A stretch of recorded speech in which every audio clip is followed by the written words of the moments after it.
متعلق پوچھتے ہیں کہ کہہ دو کہ غنیمت اللہ اور اس کے رسول کے لیے ہے، بس اللہ سے ڈرو، اپنے باہمی تعلقات کی اصلاح کر لو اور اللہ اور اس کے رسول کی اطاعت کرو اگر واقعی تم لوگ مومن ہو۔ جب رسول اللہ جنگ بدر میں فتح یاب ہو کر اور وہاں پر 3 دن قیام کر کے مدینے کی طرف چلے تو راستے میں وادی صفرا کے درے سے باہر نکلے تو ایک ٹیلے پر پڑاؤ ڈالا جہاں مال غنیمت سے 5واں حصہ نکال کر باقی مال مسلمانوں میں برابر برابر تقسیم فرماتی۔ یہیں پر آپ کے حکم سے نضر بن حارث کو حضرت علی رضی اللہ عنہ نے قتل کر دیا۔ آپ جب ارک الزبیہ پہنچے تو عقبہ بن ابی معیط کی گردن مارنے کا حکم دیا اور عاصم بن ثابت انصاری نے اس کی گردن مار دی۔ یہ دونوں اسلامی دشمنی میں ابو جہل کے ہمسر تھے۔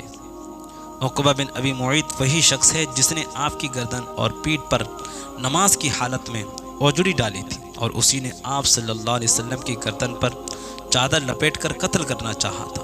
رسول اللہ جب مقام روحا پہنچے تو مدینے کے ان مسلمانوں سے ملاقات ہوئی جو قاصدوں کے ذریعے فتح کی خوشخبری سن کر آپ کو مبارکباد دینے کے لیے مدینے سے نکل پڑے تھے۔ جب آپ شہری مدینہ میں داخل ہوئے تو اس فتح کے اثر سے بہت سے لوگوں نے اسلام قبول کیا اور اسی موقع پر عبداللہ بن ابی اور اس کے ساتھیوں نے بھی دکھاوے کے لیے اسلام قبول کر لیا۔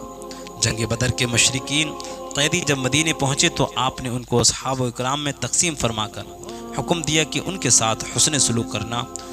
اس وصیت کا یہ نتیجہ ہوا کہ صحابہ کھجور کھا کر گزارا کرتے اور قیدیوں کو روٹیاں کھلاتے۔ اس کے بعد اسیران جنگ کے متعلق مسجد نبوی رسول اللہ نے صحابہ اکرام سے مشورہ کیا۔ حضرت عمر نے یہ رائے دی کہ ان قیدیوں کے اندر جو جس کا قریبی ہے وہ اس کی گردن مار دے۔ ابو بکر نے یہ رائے دی کہ جزیہ لے کر انہیں چھوڑ دیا جائے، اس سے مسلمانوں کی معیشت میں کچھ سدھار ہو جائے گی اور ہو سکتا ہے کہ اللہ انہیں ہدایت دے دے اور یہ اسلام قبول کر لے۔ رسول اللہ نے حضرت ابو بکر رضی اللہ عنہ کی رائے پسند فرمائی۔ فدیہ کی مقدار 4000 درہم سے 1000 درہم تک کی تھی۔ اس کے علاوہ اسیران جنگ میں جو فدیہ نہیں دے سکتے تھے ان سے کہا گیا کہ مدینے کے 10 بچوں کو لکھنا پڑھنا سکھا دو اور آزاد ہو جاؤ۔ چنانچہ کچھ قیدی اس طرح بھی آزاد ہوئے۔ کچھ قیدیوں پر احسان فرماتے ہوئے آپ نے فدیہ لیے بغیر ہی چھوڑ دیا۔ اس فہرست میں مطلب بن حنطب، سیفی بن ابی رفاع اور ابو غزوہ حجمی کا نام آتا ہے۔ قیدیوں میں آپ کے داماد حضرت ابو العاص بھی تھے جن کو چھڑانے کے لیے حضرت زینب رضی اللہ عنہا نے اپنے گلے کا ہار بھیجا تھا۔ جب رسول اللہ نے زینب رضی اللہ عنہ کا ہار دیکھا تو انہیں اپنی غمخسار بیوی حضرت خدیجہ رضی اللہ عنہا کی یاد آ گئی اور آپ پر رخ طاری ہو گئی، کیونکہ یہ ہار حقیقت میں خدیجۃ الکبریٰ رضی اللہ عنہا کا تھا اور انہوں نے جب زینب رضی اللہ عنہا کو ابو العاص کے پاس رخصت کیا تھا تو یہ ہار دیا تھا۔ آپ نے صحابہ اکرام رضی اللہ عنہم سے اجازت چاہی کہ اگر تم اجازت دو تو میں اس ہار کو زینب رضی اللہ عنہا کے پاس واپس بھیج دوں، کیونکہ یہ ہار حضرت خدیجہ رضی اللہ عنہا کی نشانی ہے۔ صحابہ نے قبول فرما لیا اور آپ نے ہار کو زینب رضی اللہ عنہ کے پاس بھیج دیا اور ابو العاص کو چھوڑ دیا اور وہ ہجرت کر کے مدینہ آ گئے۔ ان کی ہجرت کا واقعہ بہت المناک ہے۔ رسول اللہ نے حضرت زید بن حارثہ اور ایک اور صحابی انصار کو بھیجا کہ تم دونوں وطن یا جج میں رہنا اور جب زینب رضی اللہ عنہا تمہارے پاس سے گزریں تو ساتھ ہو لینا۔ لہٰذا یہ حضرات حضرت زینب رضی اللہ عنہا کو لے کر مدینہ آئے اور اس واقعے کے 6 برس بعد ابو العاص نے اسلام قبول کیا۔ اس جنگ میں باپ بیٹے اور بھائی بھائی ایک دوسرے کے مخالف آمنے سامنے تھے۔ اصولوں کے اختلافات پر تلواریں بے نیام ہوئیں اور مظلوموں، مقہور، ظالموں، قاہر سے ٹکرائی۔ اس جنگ میں رسول اللہ نے صحابہ رضی اللہ عنہم سے فرمایا کہ مجھے معلوم ہے کہ بنو ہاشم وغیرہ کے کچھ لوگ اس جنگ میں زبردستی چلے آئے اور انہیں ہماری جنگ سے کوئی سروکار نہیں، لہٰذا بنو ہاشم کا کوئی آدمی کسی کے زد میں آ جائے، حضرت عباس بن عبد المطلب رضی اللہ عنہ کسی کے زد میں آ جائیں اور ابن حشام کسی کے زد میں آ جائیں تو انہیں قتل نہ کریں۔ اس پر عتبہ کے صاحبزادی حضرت ابو حذیفہ رضی اللہ عنہ نے کہا کہ ہم اپنے باپ، بیٹوں، بھائی اور کنبے قبیلے کو قتل کریں گے اور عباس کو چھوڑ دیں گے۔ خدا کی قسم اگر میری مٹ بھیڑ عباس سے ہو گئی تو میں انہیں تلوار کی لگام پہنا دوں گا۔ یہ خبر رسول اللہ تک پہنچی تو آپ نے عمر بن خطاب رضی اللہ عنہ سے فرمایا، کیا رسول اللہ کے چچا کے چہرے پر تلوار ماری جائے گی؟ حضرت عمر رضی اللہ عنہ نے کہا، یا رسول اللہ مجھے چھوڑیے، میں تلوار سے اس کی گردن اڑا دوں، کیونکہ باخدا یہ منافق ہو گیا ہے۔ بعد میں ابو حذیفہ رضی اللہ عنہ کہا کرتے تھے کہ اس دن جو میں نے بات کہہ دی اس کی وجہ سے میں مطمئن نہیں ہوں، میری شہادت ہی اس کا کفارہ بن سکتی، اور وہ بالآخر یمامہ کی جنگ میں شہید ہو گئے۔ اس جنگ میں عمر رضی اللہ عنہ نے اپنے ماموں عاص بن حشام کو قتل کیا۔ اس غزوے کے تعلق سے سورۃ الانفال نازل ہوئی، جو حقیقت میں اس غزوے پر خدائی تبصرہ ہے۔ رمضان المبارک کا روزہ فرض ہوا اسی سال آپ نے اپنی دوسری صاحبزادی ام کلثوم رضی اللہ عنہ کا نکاح حضرت عثمان غنی رضی اللہ عنہ سے، اور اپنی چھوٹی صاحبزادی حضرت فاطمہ الزہرا رضی اللہ عنہ کا نکاح حضرت علی رضی اللہ عنہ سے کیا۔ اسی شوال میں مسلمانوں نے پہلی عید منائی۔ کتنی خوشگوار تھی یہ عید، جس کی سعادت اللہ نے مسلمانوں کے سر پر فتح کا تاج رکھنے کے بعد عطا فرمائی۔ اللہ پاک نے اس نعمت کا ذکر اس آیت میں فرمایا، جس کا مفہوم ہے سورۃ الانفال کی آیت ہے، اور یاد کرو جب تم تھوڑے تھے، زمین میں کمزور بنا کر رکھے گئے تھے کہ لوگ تمہیں اچک لے جائیں گے، بس اس نے تمہیں ٹھکانہ مرحمت فرمایا اور اپنی مدد کے ذریعے تمہاری تائید کی، اور تمہیں پاکیزہ چیزوں سے روزی دی تاکہ تم لوگ اس کا شکر ادا کرو۔ تو دوستو یہ تھا باب نمبر 54 اور پارٹ نمبر 2۔ آپ حضرات کو پسند آیا تو ہمارے چینل کو سبسکرائب کر کے بیل آئیکن کو ضرور دبا دیں۔